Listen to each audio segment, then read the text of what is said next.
Hi, everybody. How are you doing? I'm Mr. Moohead, and hey, I know we're on the air early. I get that. But there's a reason for that. It's like a 100-degree plus heat index outside.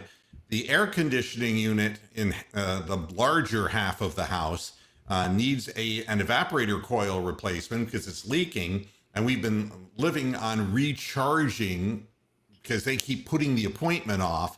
At their expense, keep recharging Freon into the system. Well, they're finally working on this to get it fixed. It's going to take 2.5 to 3 hours. And meanwhile, the temperature of the house on that side is going up because they've shut the unit down. So we're kind of cramped down. And at least this room and the bedroom over to the side of me has its own self-contained unit for air conditioning. So by the time we would have been trying to do the regular time of the show, I would have been having to deal with them and all of that. Now they can do their work and I can do mine. And I got two great guys. I got Brian and I got Tony who are helping me out with this. So if you note that the show sounds a little different, it's because we have a new piece of equipment that we're getting up to snuff for the podcast that has some really nice features in it that I'm still learning. So, it's fun because, and that's very nice of you to say that. I think there's again, to put me on the radio these days, nobody in their right mind would do that. And I part of don't what I'm know. doing Paul Harvey lasted till he was in his late 70s. well, yeah, but it isn't that. It's the content. It's my mouth. It's my irreverence. It's just my general being and savoir faire. I'm a cow. Plus, we get fined for saying fuck on the air. I mean, could you imagine if a guy replacing the bull came on the air like this? We will fight for bovine freedom. Yeah.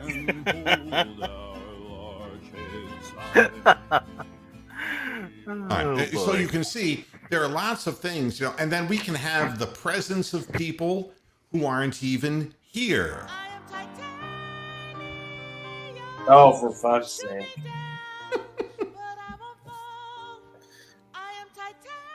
All right, so we have sampling capability, and this is just, I'm trying to figure all of this stuff out in a short period of time, but it's great because the only thing I don't like is my headphone is too loud. One thing I do want to be pointing out in the coming weeks, I incurred an injury on the tennis court, which made an existing or a pre-existing condition worse. I got hit in the ear with a tennis ball by my doubles partner, and it has cost me a large percentage of hearing in my right ear, which was already weak to begin with. I'm on steroids right now, prednisone, trying to get any inflammation out to see if we can preserve any of that. But in the coming weeks, I'll be wearing a hearing aid. So that's really exciting news from the world of Moohead. I'll be the first bovine with two headsets. What did you say there? Yeah, I know. It's I don't know that I may not be wearing them on the show. I mean, but in life I will be. And that's, And I'll be more like this. Hi, how you doing? It's me, Bill Masterson. Is that going to be permanent now? Yeah, it's going to be permanent. This is permanent nerve hearing loss. Wayward days as a disc jockey when I was 16 through I was 22. Listening to loud music and headsets, and over time, the right ear is worse than the left ear, but and now it's really bad because it got clocked, and that's the way it goes. Life in the big city. Something I want to get off my chest here. I think a lot of people misinterpret me when it comes to my social stances. I think that people will label people as one thing or another, but there are things that really tick me off. And I want to read this one to you because I should get no argument on this, and anyone who argues this is a complete idiot. According to Commissioner Adam Silver, the NBA is continuing to move away from the use of the term owner to describe those with controlling interest of teams, and now wants them referred to as the governor of the team and alternate governor. The change is being made due to concerns that the term owner can be viewed as racially insensitive in a league where the vast majority of players are African American and the majority of owners are Caucasian. Now, I want that to sink in. I mean, I was the owner of Majak Incorporated, which owned radio stations in Illinois, in Michigan, and in upstate New York. I had a very, very good record of minority hiring.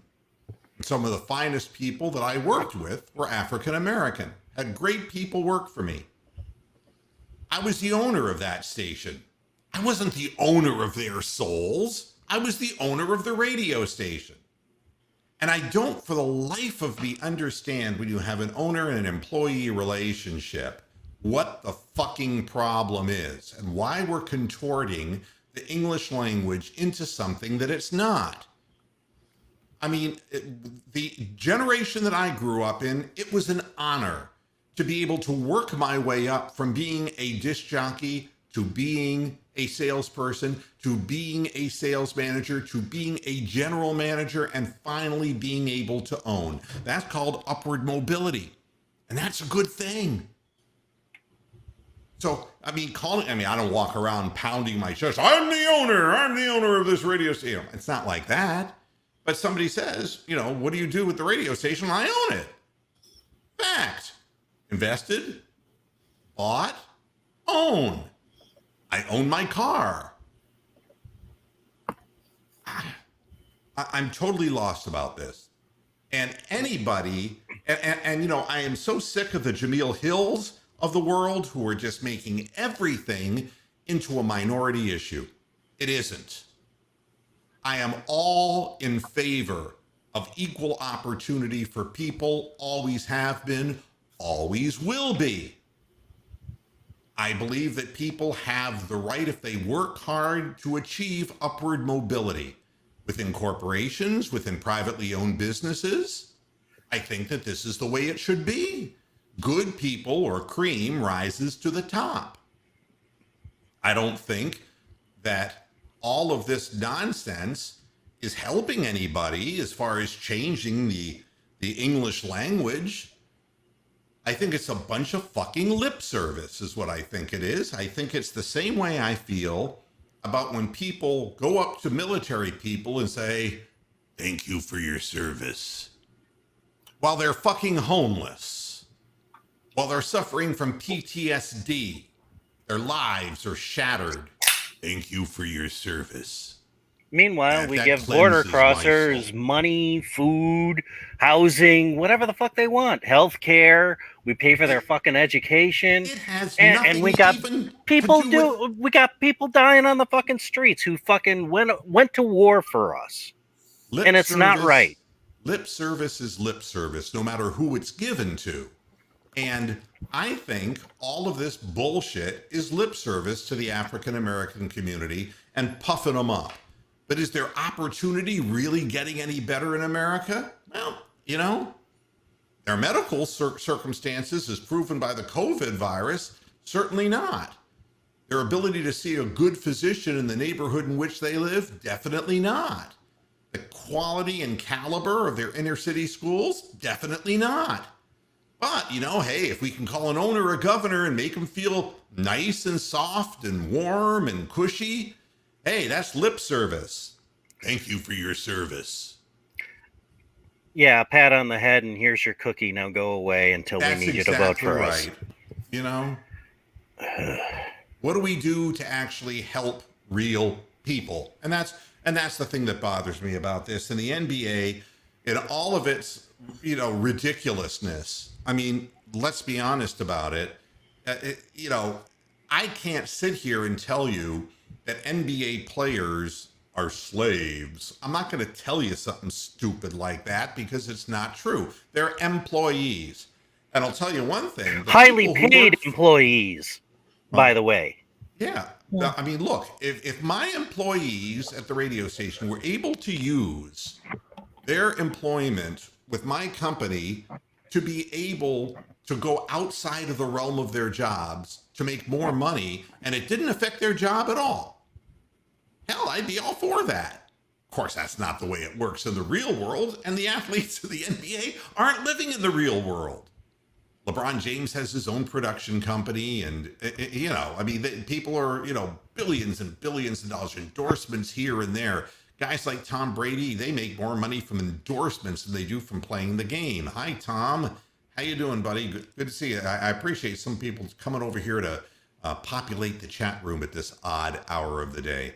But if they have the ability, how can they be complaining about that being, you know, an employee somehow makes them a slave when they're able to make additional money outside of that job because of the fame that their initial job and their primary job is giving them? And I'm not saying every NBA player is like LeBron James. I'll give you a good example of somebody who should literally kneel down on terra firma every day. Matthew Dellavedova, who says bye-bye to the NBA, and he's gone into the NBL in Australia. Good for him. I love Delly. Delly was part of an indelible part of Cavalier history. A guy who really couldn't shoot worth a damn, and really was nothing but pure effort and hustle, and had a good understanding of how to run the pick and roll and to throw good lob passes and to be a solid, determined defender. And when he played with LeBron James and he won all those games, he got a $40 million deal. You see, if I worked with somebody, I mean, that would be like me saying, I was a guest or joined somebody on a podcast who had 17 million subscribers, you know? And if I was on the show with him every single day, and then all of a sudden, man, it's like people knew who I was, and I started a show, and I ended up getting 6 million subscribers. Yes, I would owe him something, but I would be making something more of myself through another venture. That's the way things are supposed to work. But it doesn't work for the average guy, unfortunately, who is, you know, working in a coal mine or working in a factory or working in a real estate office or wherever you work. Doesn't work that way. So they're not slaves. Let's get over that real quick. And the notion of slavery in America and, you know, the arguments about the Star Spangled Banner, I'm so sick and tired of all of it. The fact of the matter is there were a lot of things said back in 1803, or is it 1813, this Francis Scott Key wrote that stupid song, okay? That song is a horrible song. Do you know it was a poem, and it was a poem that was multi-versed? And some of the things, one of the verses, verse 3, in the poem, all right, was really questionable. And it said, if you are a slave, in essence, I'm recounting this, that side with the British, you better run for your life because we're going to wipe you out. Now, that's the way people thought back then because they were trying to get away from the British. You try to put that into current sensibilities and it makes no sense whatsoever. I mean, to take things from literally 400 years ago and try to transport them to the future and make them applicable makes no sense at all to me. And I'm just tired of the whole damn thing. And if you can't call an owner, you got no fucking balls. And you don't even have an understanding of the language. Dan Gilbert is the owner of the Cleveland Cavaliers. The Dolan family is the owner of the Cleveland Indians. However, their players do not live in shacks behind the stadium, pick cotton, and have to literally buy things at a company store that cost 10 times what they normally would. And they do get to vote. Okay. Well, unless they're foreign citizens. Yeah. All right. It's just, it's a cultural thing with blacks and Hispanics that it needs to be changed from within. I look at COVID statistics in my state. There's 400,000 African Americans, and 5% of them are vaccinated. You basically have to trip over a curb to not get a vaccine in this fucking state, and no minority is getting the vaccine. So it's not a system problem; it's a cultural problem. And it's a cultural problem amongst younger people. Younger people are far less likely to be vaccinated than older people. So it's there's all kinds of things. But I just wanted to say that because it just pisses me off. It's like, you can't be doing what I'm doing here, but what people do professionally, and not step on somebody's toes. And it's like, I'm not stepping on anyone's toes, because anyone who knows me and knows my history knows exactly where I stand on this shit. But for God's sakes, if you have to watch every little thing that you say for fear of pissing this person off or another person off, fuck that shit. To piggyback on that, the remark that I had on Yahoo was in response to an article criticizing the owner of the Clippers paying less in taxes than LeBron James. And somebody had replied to me, and that was my response back to them. And Yahoo, I said nothing aggressive, nothing that should get the remark banned. I didn't threaten anybody, and they just said no. That goes against our standards. Yeah, and again, you can't silence people, and I won't be silenced, and I'll find a way to stream. I'll find a platform, and it has nothing to do, because I don't even get into politics much, but it really bothers me when I see that even our athletics are being tainted by this whole thing. And look, anybody who knows professional basketball knows the contribution that African Americans have made to the sport. If this game were played the same way that Bob Cousy played it, it would be a snore like the WNBA, okay? If they just sat there station to station, passing the ball back and forth and throwing it into the pivot and then throwing it back out, well, the athletic skill level has improved so much. But the artistry, so much of the stuff that was invented in the playgrounds and like Rucker Park that now is a normal part of the NBA. And that is part of the lore of the African Americans' contribution to basketball. And you got to honor that. You got to understand that. Everybody should just open their minds a little bit. Stop being so damn closed-minded. The Cleveland Cavaliers now, this is really getting to a point where I wonder, this is what I call permanent rebuild. And you've seen other organizations in permanent rebuild. Yeah. You get a bunch of guys. Hi, Key. How you doing? Glad that you could hop in and join us. Teams that keep getting decent draft picks, they may not get the number 1 overall, but they end up getting the 3, the 4, the 5, and they end up getting nice players, but they're not the centerpieces that franchises need. They're not the Luka Doncic's. They're not the guys who are the few like LeBron James was, and like. There's a new group now, like Ben Simmons isn't, like Giannis isn't. There are very few people who are actually cornerstone players. Yeah. And, I'm seeing Hammer Time. We'll jump Hammer in here as well. Hi, Jim. How you doing, buddy? He's just staring. His mic is on. By golly, he just doesn't have it on. Yeah, I can hear him typing. Yes, he's typing away. All right. Yeah.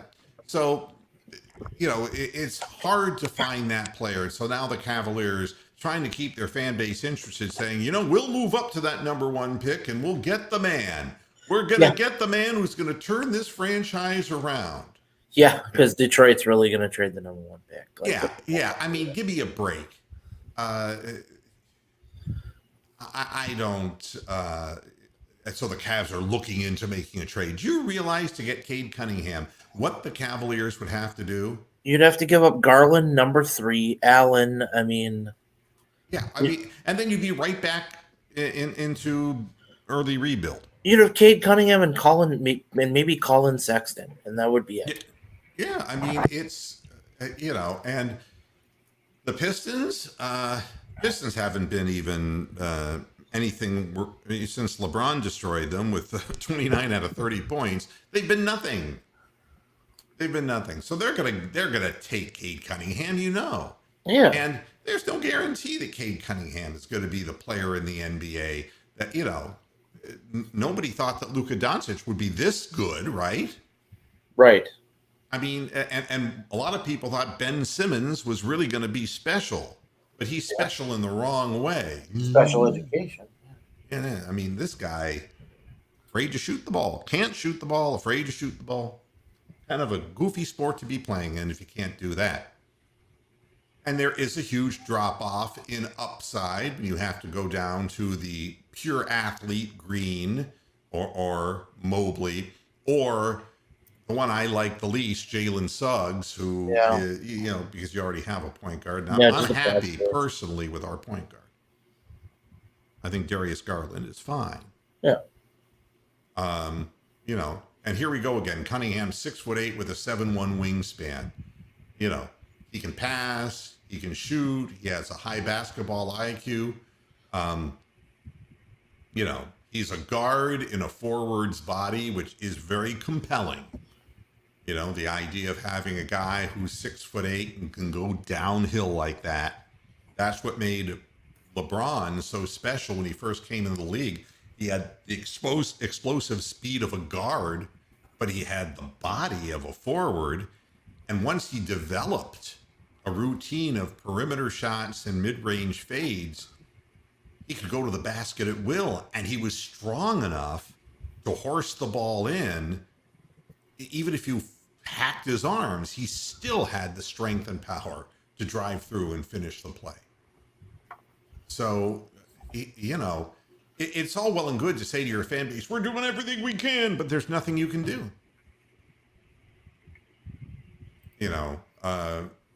Unless you get another miracle baby. Well, I mean, that's it. I mean, there is what you're really trying for in the NBA is just to be 500 or better. Yeah, essentially. That's really what you're trying to do, because if you make it into the playoffs, you never know. You find out who your really good players are, who come up big time in playoff time, and then you add from there. And who on the opposition is hurt. If their stars are out, like Joel Embiid or somebody like that from Philly, you've got a very good chance of beating them. Yeah, I mean, what they're saying is, what would it take? Probably the Cavs number 3, an unprotected future first, and maybe even one of their young guys, Sexton, Garland, or Okoro. Probably ain't going to take Sexton. Well, Sexton will score, but he'll score off the bench with a good team. Yeah. Okoro's unproven, and Darius Garland would be great for a good team. Believe me, I think Darius Garland is the best of those players. Yeah, but then if you're Detroit, you trade down to 3, and it's like, okay, well, Mobley goes number 2, and then all of a sudden, who do we pick? We just got Garland, Yeah, and that's where the Cavaliers are stuck right now. And look, if they knew who to draft, they wouldn't be in the hole they were in. They wouldn't be dependent on one guy who's in California. If they knew what they were doing, and if they knew who was in charge, and if anyone knew who was actually in charge of an organization that is being basically run by a bunch of inside men for a man who's had a major stroke. They're probably going to go the Scotty Barnes route, I would guess. They'll trade Sexton, get what they can get for him. They'll put Okoro at the 2 where he should be, because he's clearly not a 3.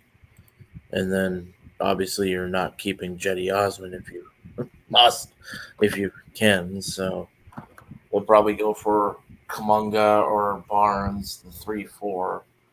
Yeah, and this does nothing. This does nothing for you. I mean, we were pimping Dylan Windler, and this guy can't even get out on the court. It's always hurt. Always hurt, and will always be hurt.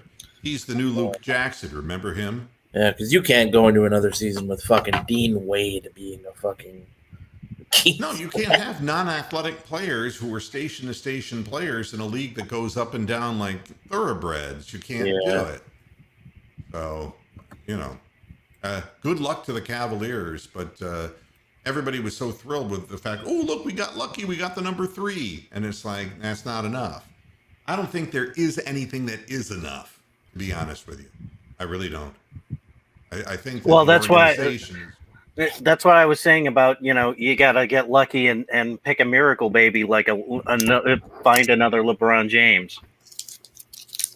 Yeah, well, which, unless you're going to clone the guy, how are you going to do that? Yeah, that happens to come from Northeast Ohio and has a reason to stay here and play here. That's just not going to happen again. We were lucky. We were alive to see that and be a part of it. That isn't going to happen again. And it's not happening for the vast majority of teams in the NBA. A couple names change as far as franchises, the faces of them change, but the majority of the league stays the same. There's the big time losers like the Cavaliers. There's the big time losers, even like the Pelicans, who got the number 1 overall and got the guy they wanted, and it didn't get him into the playoffs. And he's just 3 years closer now to 2 years closer now, or whatever, to being able to choose where he wants to go. Yeah. And the Sacramento Kings. Then there's the Indiana Pacers, who really don't matter to anybody, the Detroit Pistons, who are lowly. And the vast majority of games, when they put out the network list of what games are going to be on national television, is very easy because there's only 5-6 teams to choose from. That's it. And everything else is cast asunder. And whoever they happen to be playing. Yeah, I mean, that's the way the Cavaliers would get on TV if they were playing the Lakers, just so that LeBron could drub them, and so people could laugh. Or Brooklyn.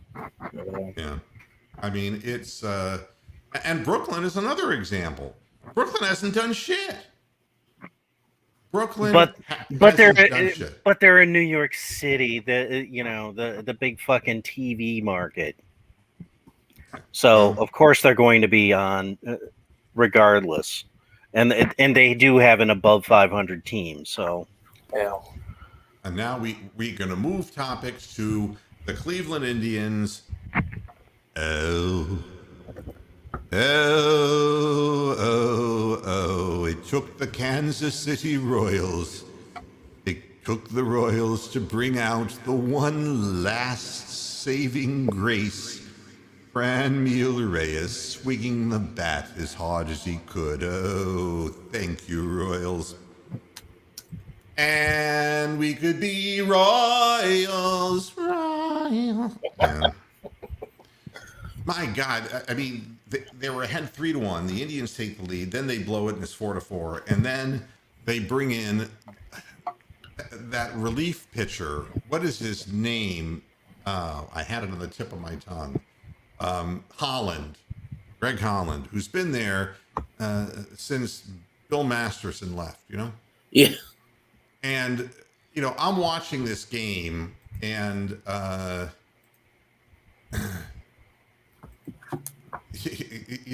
Santana whacked Karinchak's fastball over the fence in right center field to tie the game. That was his second dinger of the night.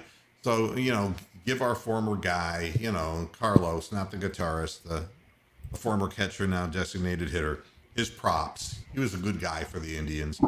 And that made it a 4-4 game. And just watching the excruciating bottom of the ninth, and you were saying to yourself, how are we going to come out of this without scoring? That's kind of the way it's been.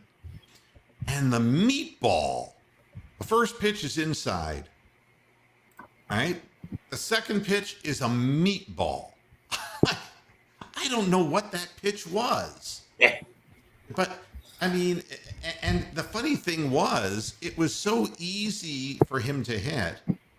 He didn't even completely barrel it up. He didn't get his arms extended. He's just so damn strong. He just flew it over the center field wall. That's the end of the game. You know, it's really funny. Here's the quote of the day, and it's from Roberto Perez, who hit a 3-run home run to get him back in the game and ahead in the 8th inning. We're not giving up.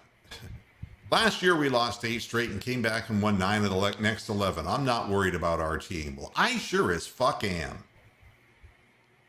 I wouldn't even call this a team right now because of injuries. I'd call it an assemblage of broken parts. I mean, if you have to start a pitcher like Mejia, we'll have to add, there's Jim. Hi, Jim. How you doing? Hey, thanks for having me back in. A little technical difficulty there. No, that's cool. My pleasure. You know, it's a guy like Mejia. You're down 7-1 before you blink. I mean, he gets 2 strikes on hitters. He doesn't have that one wipeout pitch. He doesn't have the finishing pitch. And what's wrong with going in against hitters? Why are our pitchers always to the outside part of the plate, letting the hitters get their arms extended?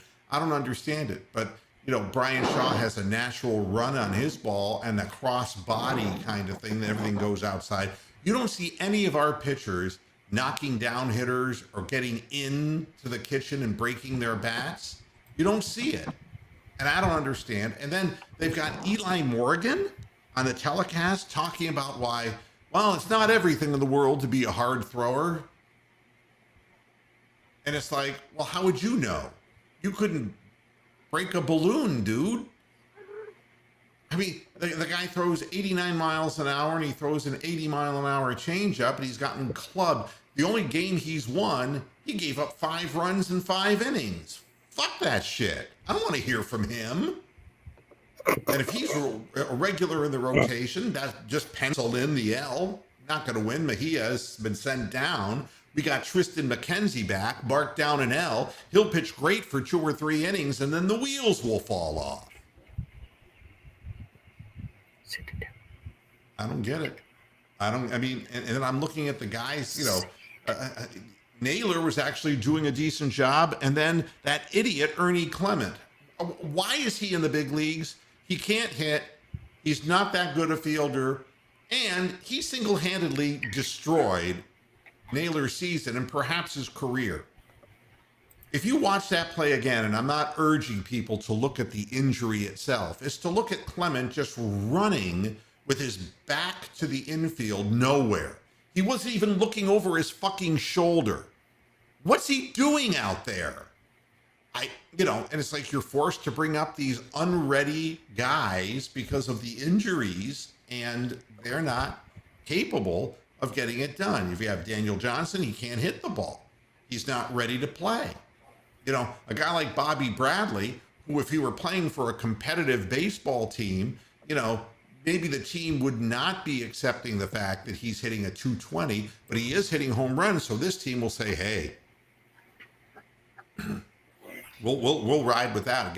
He's hit 9 home runs, At least the ball jumps off his bat when he does hit it. We got stiffs all over the outfield. Do you realize that they're trying to sell us on the notion that, if we had Jordan Luplow, we'd be Luplow, we'd be better. We'd be better with him. Bradley Zimmer might come around. It's just bad. And you want to know what the most pathetic thing in the world is? This story. The Cleveland Indians are in the process of sending a protest to Major League Baseball headquarters about the no-hitter. They're claiming that loss 4-0 to the Rays was not really a no-hitter, which was the 3rd time they've been no-hit this year. They're claiming in the second game that they were no-hit in that doubleheader. Mercado's single in the third was changed to an error by the official scorer. Well, if you can't get more than one hit, what the fuck does it matter? I mean, why is this? I mean, that's what it comes down to. You scored 0 fucking runs. You're not going to win any game. You're not going to win a single doubleheader, scoring 1 in the first game and none in the second. Okay? Shut your fucking pie hole. You don't go complaining and sending in, protests to Major League Baseball about this. That's stupid. And, but we don't do anything. The owners don't do anything to get better players here. They send protests. We actually did get 1 hit. Yes, we did. There's lots of teams who can no-hit the Indians. Lots of them, especially with all the injuries the Indians have. And above all else, Terry Francona is a good manager. He's done better than this. I mean, if this were Manny Acta, they would have already packed it in, and they would not be anywhere near 500. All right? He's a if it was Mike Hargrove. Well, yeah, I mean, this guy is a real honest-to-God manager. I wish him well. This guy's got health problems. This guy walks and moves like he's 15 years older than he is. This has got to be keeping him up at night. It can't be helping him. Take a year or 2 off, buddy. Get out of this rat's nest and find yourself an organization that really wants to win. Take care of your health. You're a good guy. You're a good manager. That's my best advice for Terry Francona. Because he ain't going to win here. They're not going to spend the money. Ain't going to happen. Oh, look who's joining us. Boy, blast from the past. Oh, Bronk, it's nice to see you from merry old England. It's nice to see that we're represented. Oh, it's an early show. The usual unemployed or underemployed fuckheads are still here. Don't any of you guys have jobs? No. I mean, it's wonderful. These guys were helping out. I was showing off. I got this new audio processing and mixer combination. It's really quite an amazing device. And it's called the Go XLR. It's made by TC Helicon, and I'm not getting any money for telling people this. It's been around for 2 years. You're a cow influencer. You don't influence on Instagram or anything like that. You just influence cows. That's right. So, and I'm not unboxing it and doing that kind of bullshit for you on video. Okay, can you do a makeup tutorial one day? That would be interesting. Be more interesting than talking about the NBA or, the Cleveland Indians. Yeah, well, this device is cool. I did this for you, Bronk. We will fight Hold on freedom and hold on. I can sample anything. Heads high. If we were all quiet and Bronk wanted to say something, and I'd say, okay, Bronk, say something, and I'd count you down, I can hold in whatever you want to say.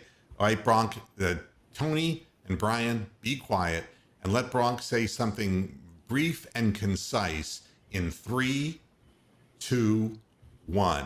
Did you walk kibble? Did you walk kibble? Did you walk kibble?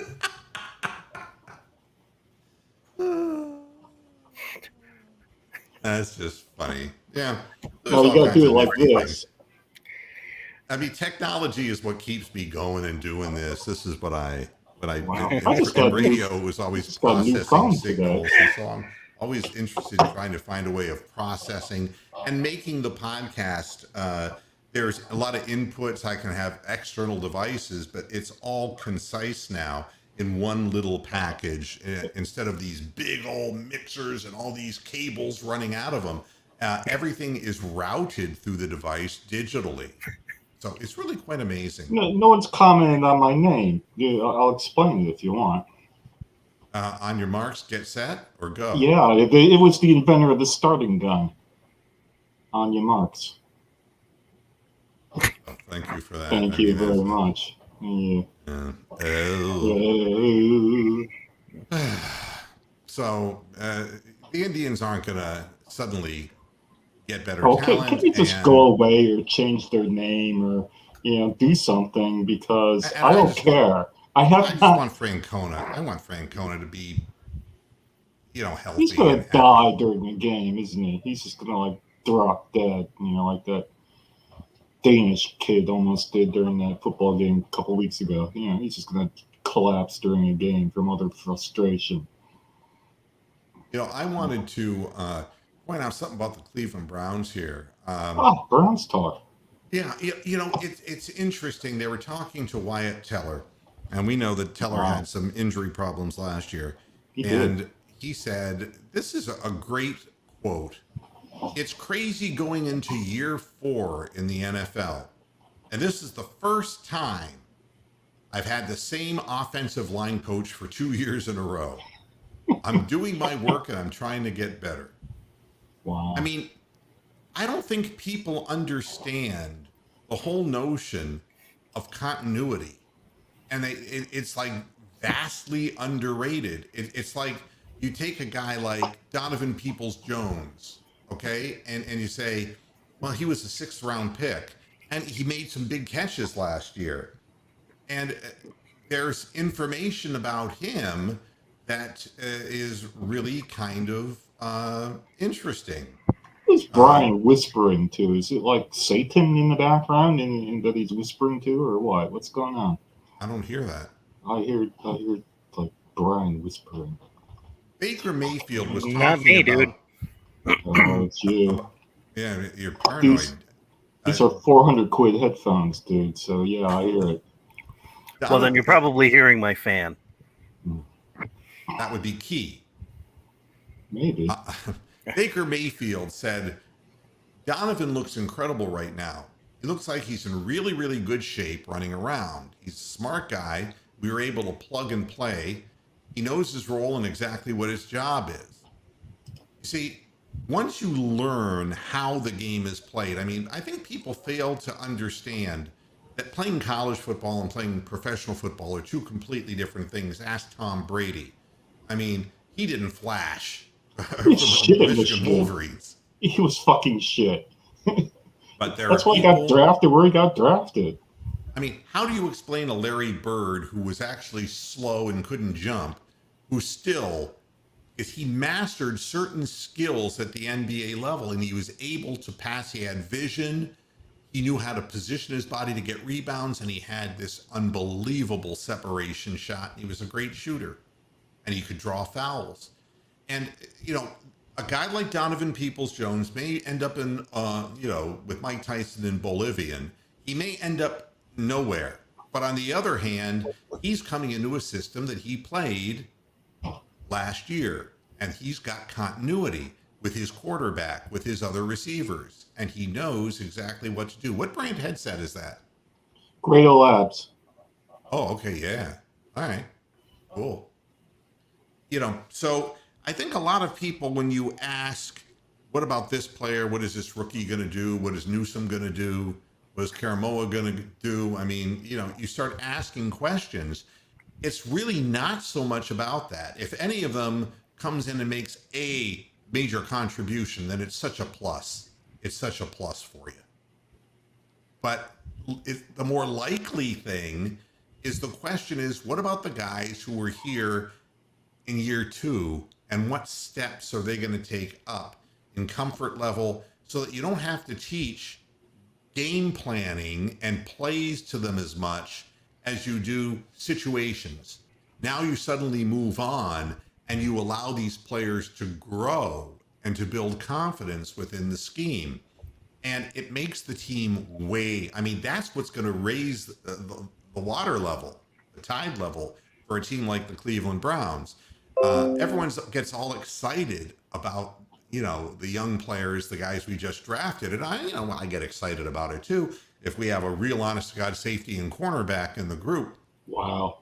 Yeah. If we actually have, if a guy like Weaver, actually out of Boise State, if he comes in after that turf toe injury and he comes out there and he's able to put pressure on the quarterback and gives us an additional pass rusher. There's all kinds of things that could be the case.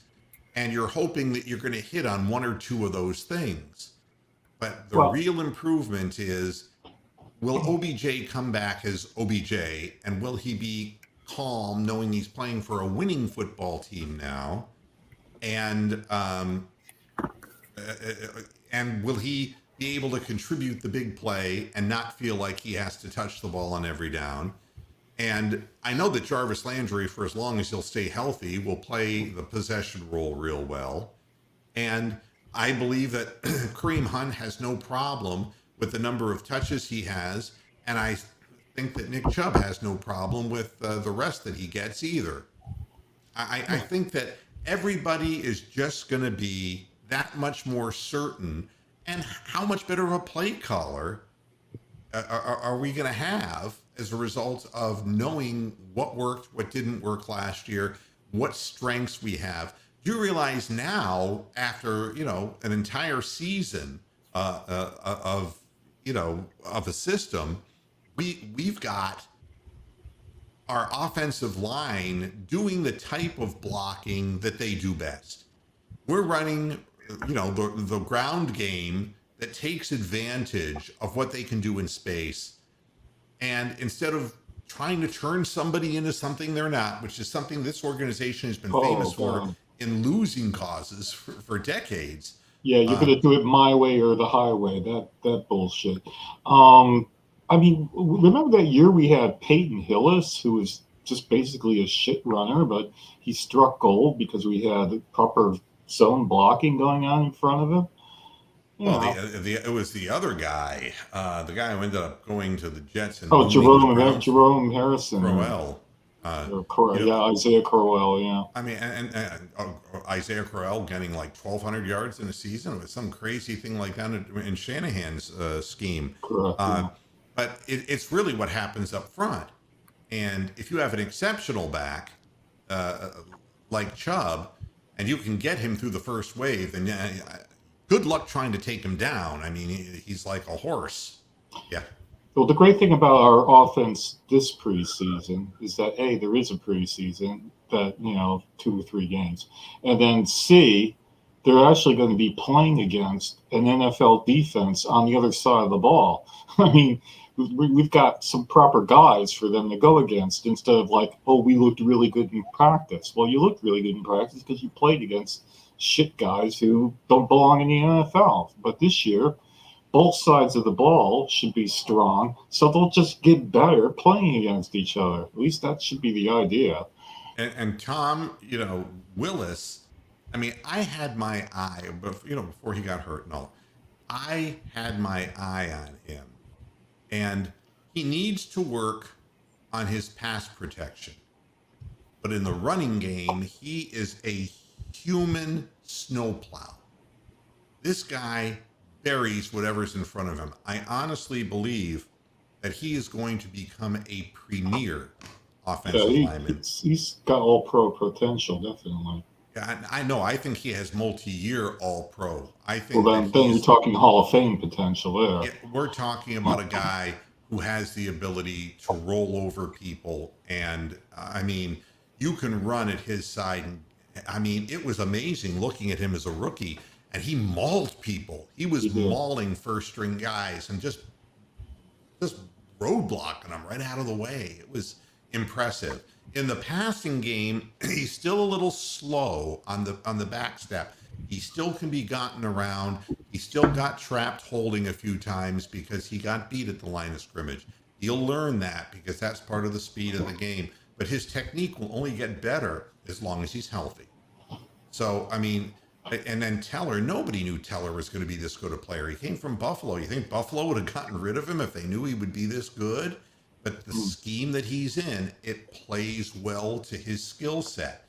And we're finally matching scheme and skill set with those offensive linemen. And that's what's going to make and has made Baker Mayfield a more efficient quarterback. Well, yeah, he's not worried he doesn't have to worry about getting killed every time he snaps the ball. Or winning the game by himself. Yeah. I mean, that's been a huge, huge issue with him, pressing too hard.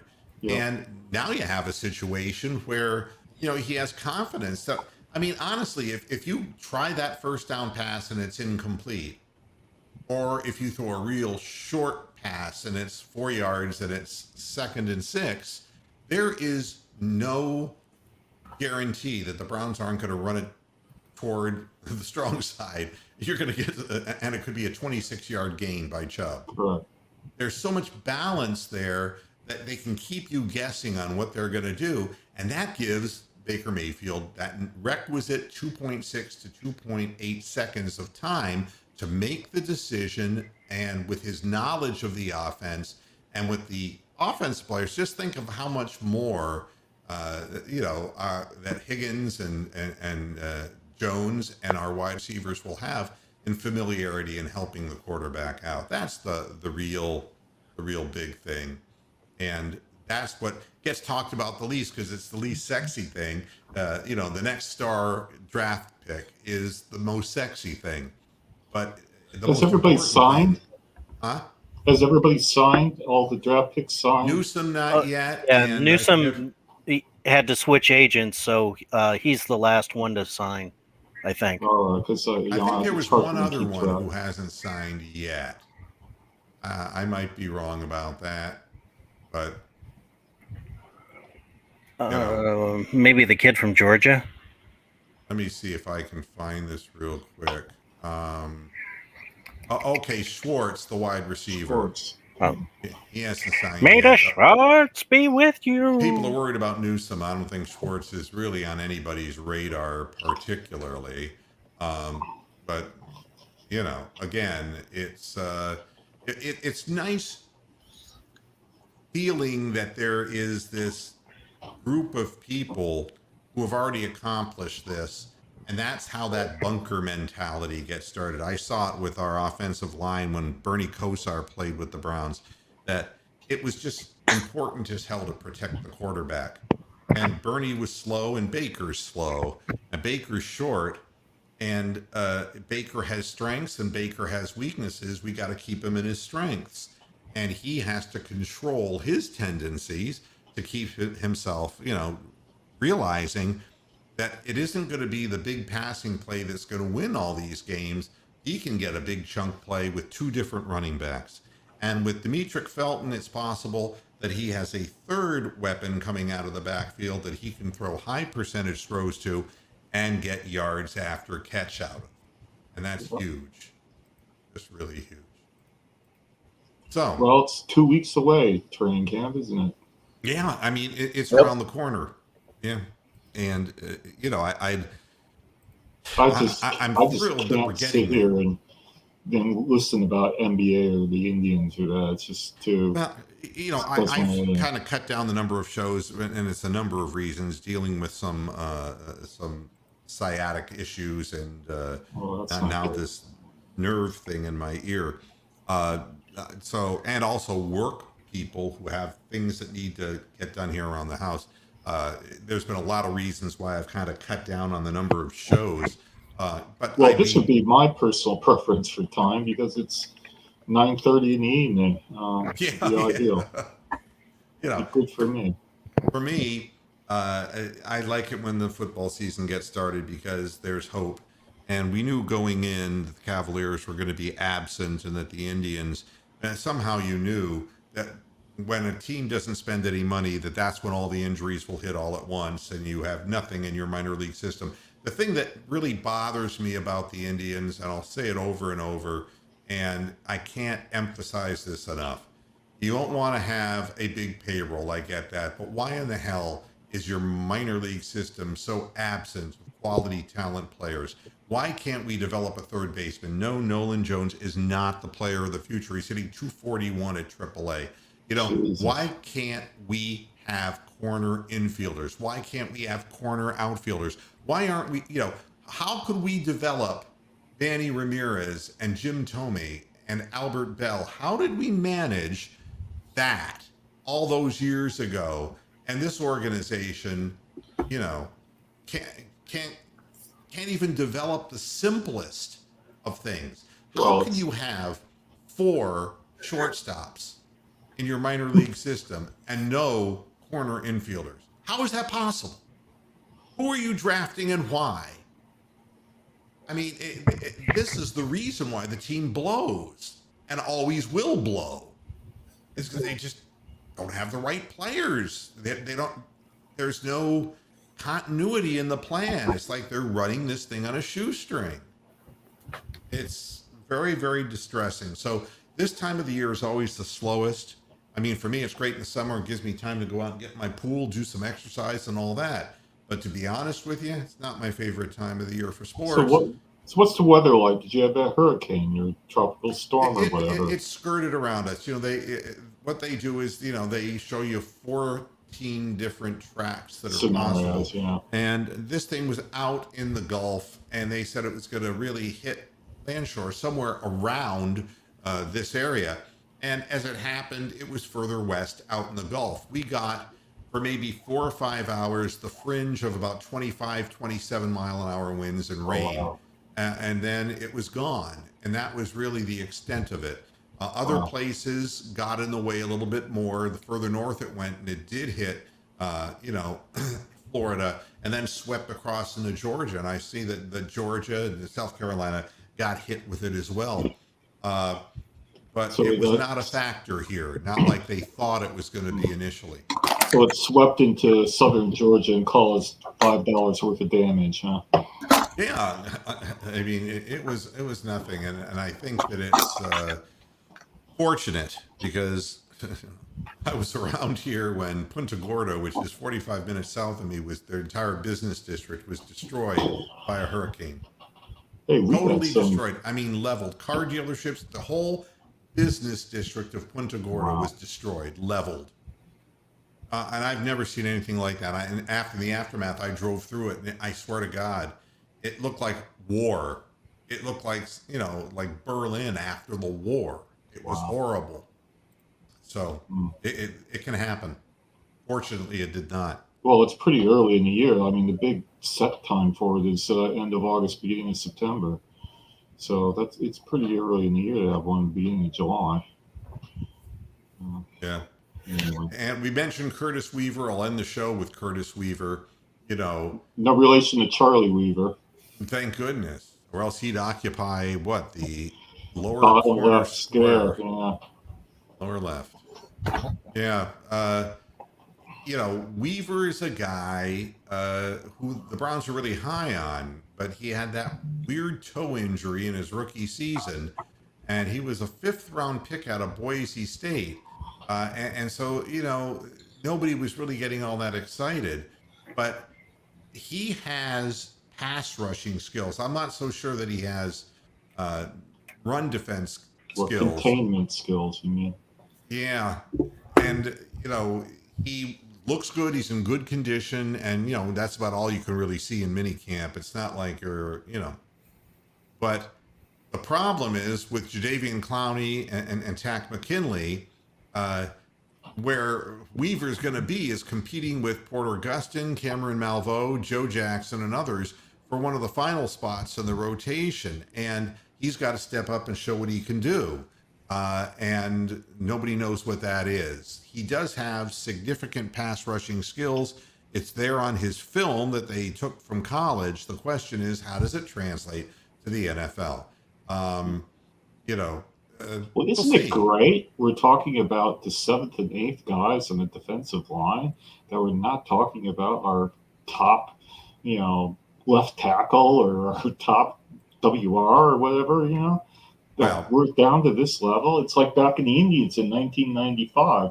All the positions were set, and the only thing you worried about was what clown they would throw out for their 5th starter, like Mark Clark or whoever, so.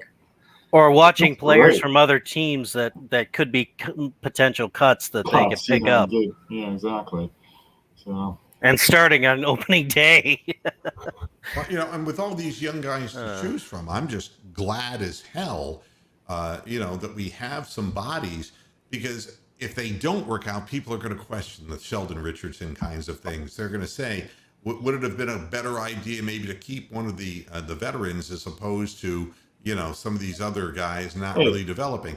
Who Who knows? I'm the first person to criticize the Dolans for being cheap, but even I would say it's Sheldon Richardson, $8 million or $10 million or whatever it is they would have to pay him now. It's way too much. We'll see what he does in Minnesota. You know, Tony's going to see him back in Minnesota. Good luck with that. No, you know, it's business. It's not personal. And, you know, we felt that we were covered on the defensive line through our depth and developing younger talent rather than keeping an older player who probably has a whole lot more skills. Sheldon Richardson has a more complete NFL skill set than any of these guys that we were talking about, like Cameron Malveaux and people like that. But again, you're trying to develop one or two people to add to your rotation. And because your rotation is already pretty well set. Yeah. I mean, if we can keep Miles Garrett and McKinley, and then you've got the guys you already have, you know, and I think Porter Gustin will probably make the team because of his motor. I think Malveaux is a likely cut, and I think Joe Jackson will be back on the road singing "Is She Really Going Out with Him?" Correct. Is he still alive, Joe Jackson? The other Joe Jackson? Yeah, Joe Jackson. Have you seen him? Boy, you want to talk about the worst face plastic surgery you've ever seen. You got to check out what he looks like. Wow. I mean, it's really weird. Does he look weird, huh? Yeah, I mean, really, really like. Yeah. Yeah. No, that's what I should do. Hold on. Don't say anything. Yeah. Don't say anything, okay? Don't. All right, I'm going to go in 3, 2, 1. Yeah. Yeah. You know, I can just do the face. Yeah. You do the face, and that way you don't have to strain your voice. You can just hit the button, you know, and just. Can you do it, God, with the voice of God at the same time? Sure. Yeah. I mean, you know, then there are other voices. There are character voices that I can do. You know, I was, you know, if it's like, okay, we'll do one. All right. 3, 2, 1. OJ, put that knife down. Did you walk kibble? Oh, it's still saying, did you walk kibble? Did you walk kibble? Did you walk? I'm still hearing that. Did you walk kibble? Oh, you gotta get me doing Everybody's Dead. Yeah, see, that's what we'll work on that in future broadcasts. Yeah, so we can have up to 12 of these things that are just at the push of a button. Well, you know. So, all right, I'm going to get out of here because I got to check on the progress here. My house is getting hotter as I speak. You probably see me boiling over here. This is the truth. Check out his picture. The Thin White Duke. And unfortunately, there was a reason the last Thin White Duke was so thin. Yeah, cancer. Yeah, that's not he is so dead. good. All right, everybody. Hey, guys, thanks. Brian and Tony and Anya Mox. Thanks, everybody, for jumping in. And we're going to put this up in the playlist and let people partake at the usual time as well. I appreciate the time being with you and always your patronage. Thank you. We'll be back again. Thanks for stopping by, Key. Yes, thank you, Key. And we'll be back again Monday to talk more sports on Moohead Radio. Until then, hasta la vista, Pastor Suns are Heads. 2-0. Good night.